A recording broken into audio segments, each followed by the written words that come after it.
श्री स्वामी समर्थ. हा देवा, बोल की रे. ऐक ना भावा, अरे स्वामीच्या मठात गेलो होतो रे, गाडीच बंद पडली बघा अंधारात. येतो का पेट्रोल घेऊन? अरे यार, मी नाही येऊ शकतला का. अरे घरी आहे रे मी. एवढ्या उशिरा मला घरचे पण पाठवणार नाही. अरे यार देवा, लय पोटात दुखतंय यार.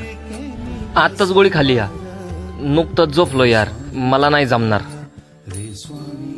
एवढा उशीर झालाय, अंधारात मी एकटाच आहे. जवळ मोबाईल आहे, गाडी आहे. चोरगीर आली तर? किती भीतोस? मी आहे ना. हा, म्हणजे किती जरी उशीर झाला तरी येणाऱ्या जाणारी माणसं आहेत. आता बघ, माझं काम झालं, मी चाललो आता घरी. हा हा. अरे कशाला फोन करतो? इथं जवळ एक पेट्रोल पंप आहे, तिथवर तुला काय ढकलू लागतो मी. चल. चला. चुके वाट ज्याची तया तू आधार, आम्ही बाहुल्या तू खरा सूत्रधार. पोहोचलो. येऊ नकोस, मी तुझ्या पाठीशी.